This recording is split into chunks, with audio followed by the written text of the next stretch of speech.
తురకపాలెం ఘటనలో అనుచిత వ్యాఖ్యలు చేసిన మాల మహానాడు నేత గోళ్ల అరుణ్ కుమార్ను అధపాతాళానికి తొక్కుతామని ఎంఆర్పీఎస్ రాష్ట్ర అధ్యక్షుడు పేరుపోగు వెంకటేశ్వరరావు, జాతీయ కార్యదర్శి హరికృష్ణ హెచ్చరించారు.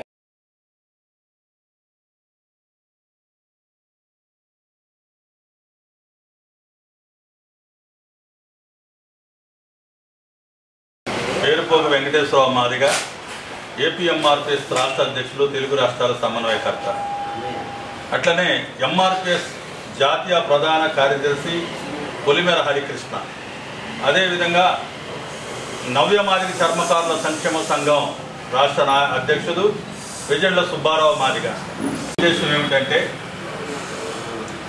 నిన్న తురకపాలెం గ్రామంలో ఎంపీ కేంద్ర మంత్రి పెమ్మసాని చంద్రశేఖర్ గారు, పత్తిపాడు ఎమ్మెల్యే ఐఏఎస్ మాజీ అధికారి రామాంజనేయులు గారు నిన్న తురకపాలెంలో అక్కడ జరుగుతున్నటువంటి వరుస మరణాల విషయంలో బాధితుల పక్షాన నిలబడి స్పందించి చెక్కుల పంపిణీ కార్యక్రమం చేపట్టిన సందర్భంలో ఒక మాదిగ సామాజిక వర్గానికి చెందిన బోర్లా రామాంజనేయులు గారిని అకారణంగా, అనుచితంగా, అసభ్యకరంగా మాల మహనాడు పేరుతో మాట్లాడిన గోళ్ల అరుణ్ అనే వ్యక్తిని ఈ సందర్భంగా మేము హెచ్చరిస్తూ ఉన్నాం. కాపాడతారు గోళ్ల అరుణ్ మాల మాదిగల మధ్య చిచ్చు పెట్టి, తగులు పెట్టి సృష్టించి పెద్దవాడిని గుంటూరు జిల్లాలో కావాలని కోరుకుంటే మాల మాదిగలు కలిసి నిన్ను అంధపాతాళానికి తొక్కడానికి కూడా వెనకాడబోరని సందర్భంగా నేను చెప్తా ఉన్నా. అన్నదమ్ములైన మాల మాదిగల మధ్య వివాదాలు సృష్టించి ఎంజాయ్ చేయాలనుకుంటే నువ్వు రాష్ట్రంలో ఎక్కడా కనబడకుండా పోతావు. మాదిగల జోలికి వచ్చినా మాదిగ ప్రజాప్రతినిధులను ఇష్టం వచ్చినట్టు మాట్లాడడానికి ప్రయత్నం చేసినా చూస్తూ ఎంఆర్పీఎస్ సంఘాలు, మాదిగ సంఘాలు చూస్తూ ఊరుకోవని సందర్భంగా హెచ్చరిస్తా ఉన్నాం. గౌరవ మీడియా మిత్రులకు నమస్కారం. నా పేరు పొలిమేర హరికృష్ణ మాదిగ, జాతీయ ప్రధాన కార్యదర్శి, తెలుగు రాష్ట్రాల ఎంఆర్పీఎస్.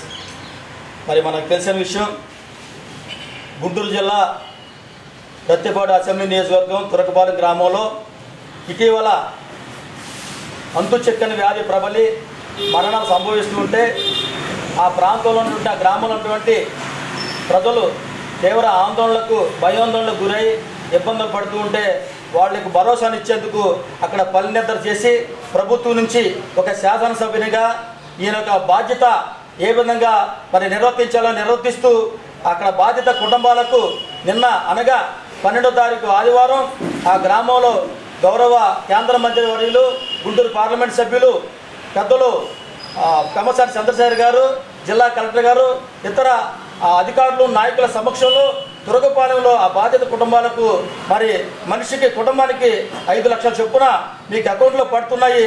ఎవరికి కూడా మధ్యలో ఉన్నటువంటి దళారు వ్యవస్థ ఉంటే కనుక వాళ్ళు ఎవరికి డబ్బులు వ్యవస్థ అవసరం లేదని చెప్పిన సందర్భం రామాంజనేయ గారు ఒక మంచి ఆలోచనతో చెప్పినట్టు మాటని మరి అక్కడ ఉన్నటువంటి మాల మహానాడు నాయకుడు అరుణ్ కుమార్ అనే వ్యక్తి అసందర్భంగా పిలవని పేరంటానికి పెళ్లికి వెళ్ళినట్లు, అతనికి సందర్భం లేకపోయినా అక్కడ అతని పాత్ర అక్కడ లేకపోయినప్పుడు కూడా అతను వెళ్ళి కావాలని ఉద్దేశపూర్వకంగా గొడవ తీసినట్టు సందర్భం మన మీడియా సోదరులు మనందరికీ తెలుసు, నాయకులందరూ తెలుసు, గుంటూరు ప్రజానీకానికి అందరికి కూడా తెలుసు. సోదరులారా మనకు తెలుసు, ఆయన గుంటూరు జిల్లా కలెక్టర్ ఉన్నప్పుడు ఆయన గుంటూరుని ఏ విధంగా పరిపాలన చేశారో తెలుసు. గుంటూరులో ఉన్నటువంటి పేద ప్రజలకు సంక్షేమ అభివృద్ధిని ఏ విధంగా ఇచ్చారో కూడా మనందరికీ తెలిసిన విషయం. మరి ఆయన పేరు మీద గుంటూరు పరిధిలో 2 కాలనీలు నిర్మించారు. అంటే పేదల పక్షాన నిలబడే వ్యక్తి రామాంజనేయులు గారు, పేదల కోసం పుట్టిన వ్యక్తి రామాంజనేయులు గారు. ఒక ఐఏఎస్ అధికారి అయినా రాజ్యాంగం తెలుసు, పరిపాలన తెలుసు, ప్రభుత్వ అధికారుల్ని ఏ విధంగా మలుచుకొని ఆ నియోజకవర్గంలో ఏ విధంగా పనిచేయించాలో తెలిసినటువంటి వ్యక్తిని యాకోశంతో మాట్లాడినటువంటి, అనుచిత వ్యాఖ్యలు చేసినటువంటి అరుణ్ కుమార్ జాగ్రత్త. ఇప్పుడే మా పెద్దలు మేమంతా కూడా మాజీ సంఘ తరఫున హెచ్చరిక చేస్తున్నాం. నువ్వు బహిరంగంగా ఆ పెద్ద అయిన రిటైర్డ్ ఐఏఎస్ అధికారి రామయ్య గారికి వెళ్ళి అన్న క్షమించన్నా తెలుసో తెలియక మాట్లాడని చెప్పి ఒక్క మాట చెప్పు. మేమంతా మాదిగ సంఘాలతో పాటు దళితుల్లో ఉన్నటువంటి ప్రతి సంఘం కూడా హర్షిస్తాయని చెప్పి సందర్భంగా హెచ్చరిక చేస్తూ ఉన్నాం. రామాంజ గారు అంటే ఒక సామాన్య వ్యక్తి కాదు. ఆయన ఒక తెరచిన పుస్తకం. ఆయన జీవితం ఒక రాయాలంటే, ఆయన జీవిత చరిత్ర రాయాలంటే 10 వాల్యూములు రాయాలి. 100 పేజీలు చెప్పున 10 పుస్తకాలు రాస్తే తప్ప ఆయన యొక్క జీవిత చరిత్రను ఎవరు కూడా మరి కూలంకషంగా చెప్పే సందర్భం అయితే కుదరదు. సమయం సరిపోదని చెప్పి ఈ సందర్భంగా తెలియజేస్తున్నాం.